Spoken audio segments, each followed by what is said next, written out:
Okay, please open up your notes to page number 50 on the top. We're going to be working on some comments of Rashi that explain the Mishnah that we just began to learn yesterday.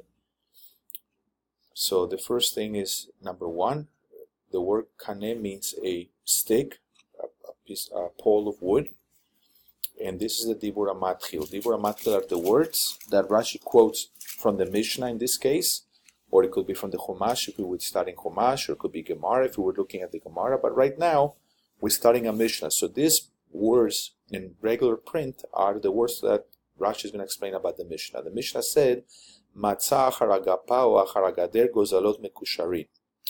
That if a person found behind a wooden fence or a stone wall pigeons that were tied. So Rashi here wants to explain what exactly is a gapa and what's a gader. Says Rashi, gapa stimat kotel shel etz o shel kanim. A gapa is a kotel, a wall, that is made to enclose a space, and it's made out of wood or poles. So for the translation, just write that gapa is a wall made out of wooden sticks. Next, Rashi, the words are iga, the shosh is naga, which means touch. And number three, the word means mefaresh, means to explain. Now Rashi focuses on gader shel avanim. The Mishnah mentioned a wall made out of stone. So the din there is lo iga bahen, you shouldn't touch them. V'tama mefaresh begemara, and the Gemara will explain the reason for this. Next, the word for the next Rashi are muzar, means to be worn. Number 5 is a prefix, dalet, means that. That means that he's going to explain something. Number 6, the mishtamer, the shosh is, right, shamar, shin mem reish. Shamar means to keep. The mishtamer means that it is safe, it is protected. The Dibur HaMatchil talks about mechusa lo iga bahen bo. The Mishnah told us that if you found a utensil in a garbage can, if it's covered, mechusa lo iga bo, you shouldn't touch it. So Rashi explains, why don't you touch it? Why do you leave it there? Says Rashi, de'in ze aveida. This is not considered an aveida. She'e muzar alea belo tuchal leitalem. That you are warned about, don't pretend not to see it. In other words, if something is an Aveda, there is a mitzvah not to ignore the Aveda. But an item that is hidden away, that is covered in a garbage can, is not in the category, is not considered a lost item, and therefore there is no mitzvah of don't ignore it, doesn't apply. The mishtamerhu, and the reason is because the item there is safe. So what you should write is that this is not an Aveda, and therefore we're not warned about not ignoring the item because the item is safe. The words for the next Rashi are number 7, a mem before a word means from. Number 8 is a Aramaic suffix. When we add an aleph at the end of a word in Aramaic, it means the. It's like a hey at the beginning of a Hebrew word. Number 9, me'alma, the shorish is olam, ayin lamed mem, which means world. So me'alma, don't write what I'm going to say now, but me'alma literally means from the world. Write that in the blank, from the world. What it means here is from anywhere, it means that it came from far away. From the world means that it just came from outside, from far away. So from the world equals from anywhere. Okay, continuing on the next page, some other Rashis. Word number 10, atu, consonant over aleph, tav, aleph, not to be confused with the Hebrew aleph, tav, he, which means you. Atu, from the word ata, means they came. Number 11, kevan, since. Number 12, neimam, we should say. Number 4, b'memade mimakom lemakom. So the Gemara explains that these birds are moving from place to place.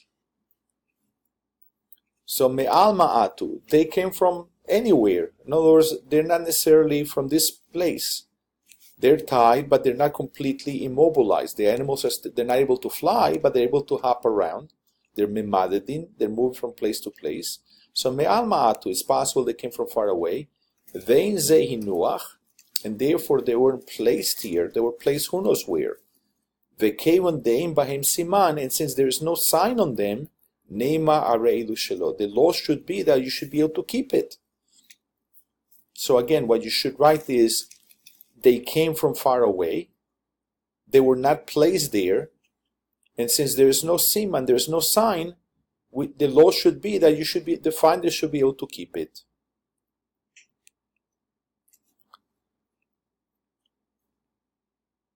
Words for the next Rashi. 13, oily sins. 14, mekusharin, we are familiar with. It comes from the word kesher.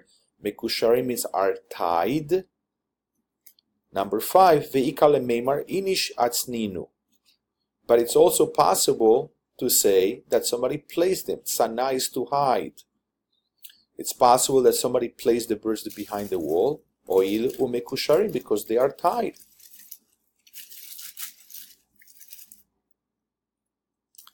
The next Rashi, words are 15, v'chol sheken, surely. Number 16, vadai, means for sure. Number 6, safek inuach, something that is doubtful if it was placed. Safek is a doubt, meaning we're not sure if it was placed or not. It's doubtful if it was placed or not. Says Rashi, bedavar she'en bo siman, meaning if something has no siman on it, v'kol sheken vada inuach, and surely if it was placed, meaning if something might have been placed there, and certainly if we know for sure it looks like it was placed there, then we shouldn't touch it, because the assumption is that the owner will come back and pick it up. Okay, the next Rashi. Word 17, dei, that if. 18 is an Aramaic word. The shortish is shakal.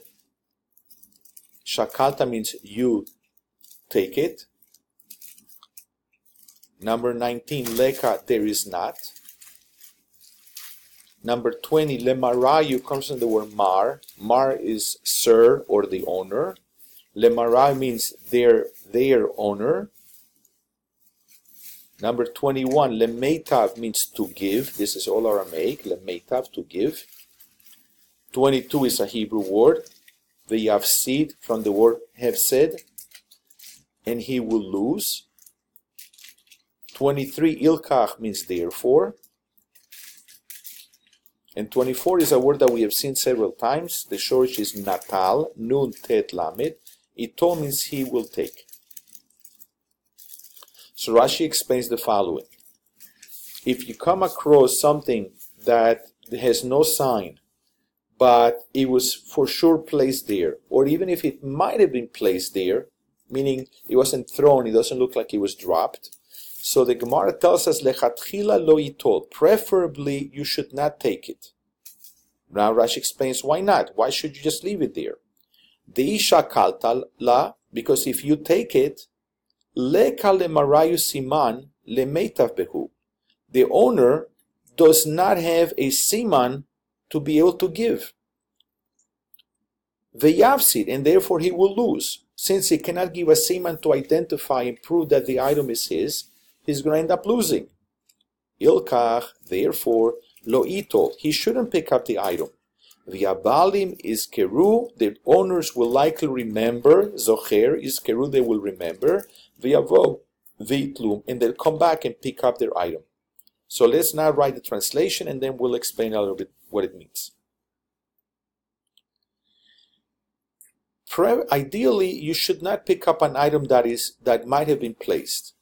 Says Rashi, Deisha kaltala, if you take it, leka lemarayu siman lemeitav behu.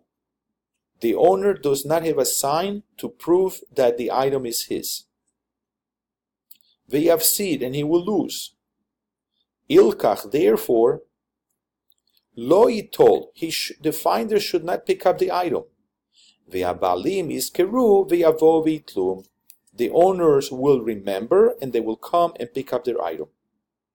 The explanation is Rashi is explaining why the Mishnah told us a din that we never heard before. And that is that sometimes if you find something, you shouldn't touch it.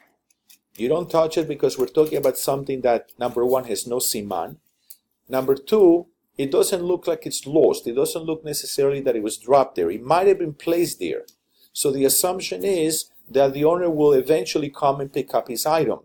But if you pick it up, if you find such an item and pick it up, you're really doing a disservice to the owner, because if you pick it up, since the item has no siman, the owner will not be able to claim it and prove that it's his, so therefore he will lose the item. So therefore the better thing to do is just to leave it there.